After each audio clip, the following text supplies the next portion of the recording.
Hello, welcome to this light beer taste challenge we have from 1978. 1978 Coors Light, the silver bullet. Cold lagered, cold filtered, and cold packaged. Alright, this beer is certified kosher and it's 4.2% alcohol and it has 102 calories. I was about to say 182, a little blurry there, 102 calories per 12 ounce. This is a 16 ounce can. Water, barley malt, corn syrup, yeast, and hop extract. That's the ingredients. Alright, Coors Light. Cold as the Rockies. There's your Blue Mountain. Introduced in 1941, actually Coors Light, I'm saying. Coors Light introduced in 1941, and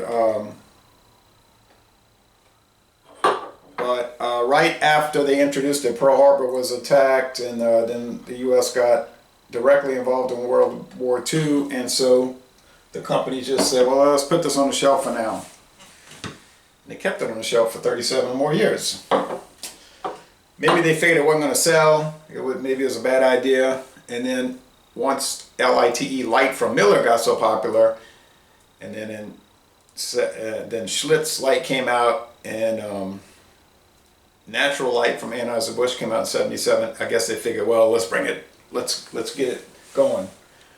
But I've got documents showing when they introduced it in 1941. Anyway, 2004 Budweiser Select.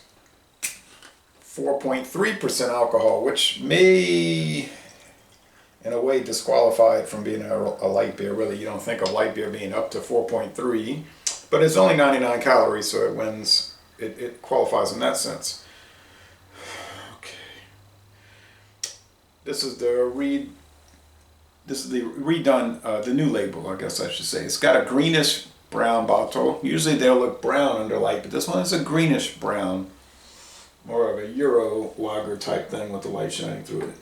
You know, comparing it to other bottles, yeah, just brown. Yep, brown. So it's definitely not just the lighting or me looking at it wrong. It's some oddity. Okay. Well,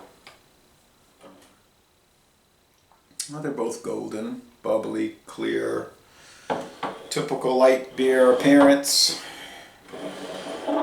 110 calories versus 99, so that'll give the Budweiser Select the advantage on calorie count, and I might be able to tell that by the lower body. But then the 4.3, well, 4.3, 4.2 shouldn't really matter much in that respect. So Budweiser Select disappeared for about 10 years from this area, like 2014. No, from 2010, I guess maybe 2012 we still had it. So maybe it's been 8 years since it was gone, but it just slowly faded away and then you couldn't get it. And now it's starting to show up in a few select stores. Like I saw the 6-pack of this at Rouse's, so $6.99. Of course, Coors Light, once it hit around here in the early 80s, it stayed around. Coors Light wasn't really too popular until the mid 80s when it started to supplant Coors Original, Coors Banquet. Now, Coors Banquet, it could be hard to find at many restaurants and bars. Probably won't see it at most restaurant and bars. If you say I want a Coors, they're going to bring you this. I've had that situation before where I told the waitress, I said, well, no, I'm talking about Coors Banquet. They didn't know what she obviously did not know what I was talking about. And I didn't take umbrage with that because a lot of people are not even aware of Coors Banquet. It's so low profile these days.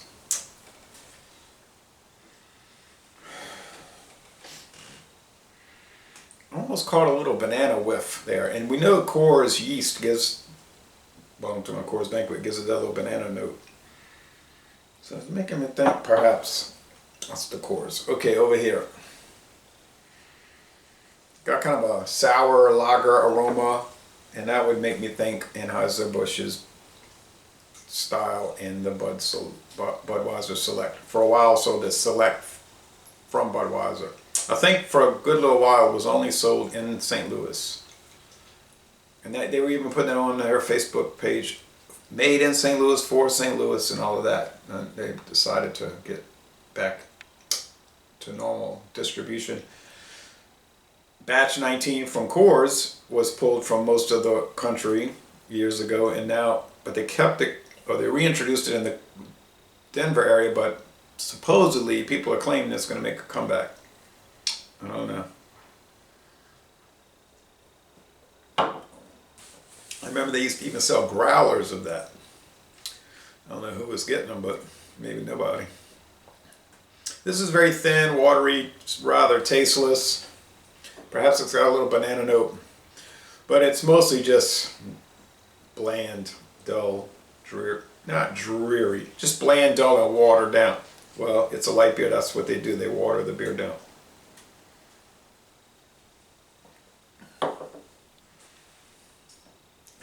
I say dreary to me because I like heavier.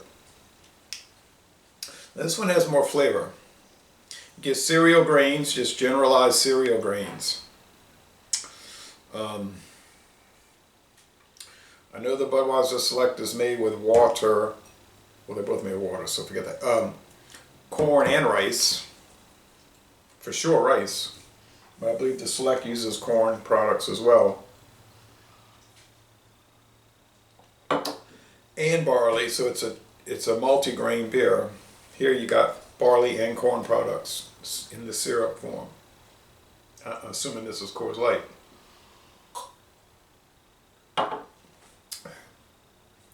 It's cleaner and crisper, okay? Very clean water. But it's just flavorless. It's got the same kind of flavor as water. Water has flavor, and especially depending on what taps, what bottles you're getting, but there's not much happening there.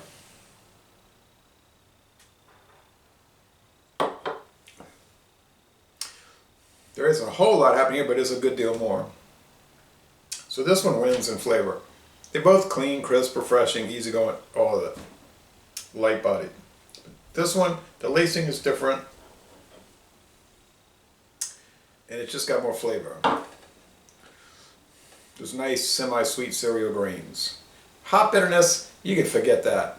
It's going to be there, but almost imperceptible. It's only going to balance out the sweetness to round out the beer. But it's not going to really register. It's such a low 10 or 8 to 10 IBUs probably on the use. That Mackinac, Maple Mackinac KBS fudge thing, 40 IBUs, but I think half those bitterness units were coming from like the charred ingredients in there. They were like an acrid bitterness. There's no kind of instance of that here, right? That's why you only got a quarter of the bitterness, which in a practical sense is no bitterness with these. So I'm going to vote the winner is this one here in my left hand, even though I'm not quite sure, but I think it's the Select.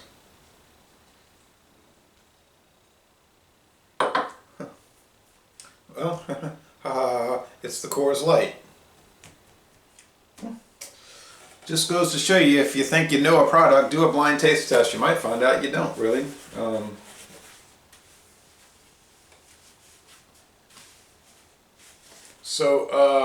Yeah. Wow. It's the Coors that has more character. I wouldn't call it a great disappointment. I have no attachment to either one of these. I wouldn't buy them regularly anyhow. I bought the Coors for the taste challenge reason. And I bought the Budweiser Select just because I hadn't seen it in so long, and I wanted to see what my friend David thought about it, and I wanted to do a revisit and all that kind of stuff. So, yeah, just, it's been so long. Excuse me.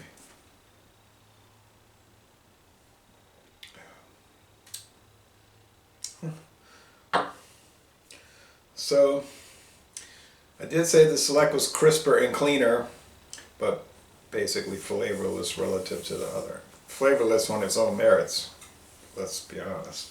So anyway, would I buy either one? I wouldn't buy it because that's not my style.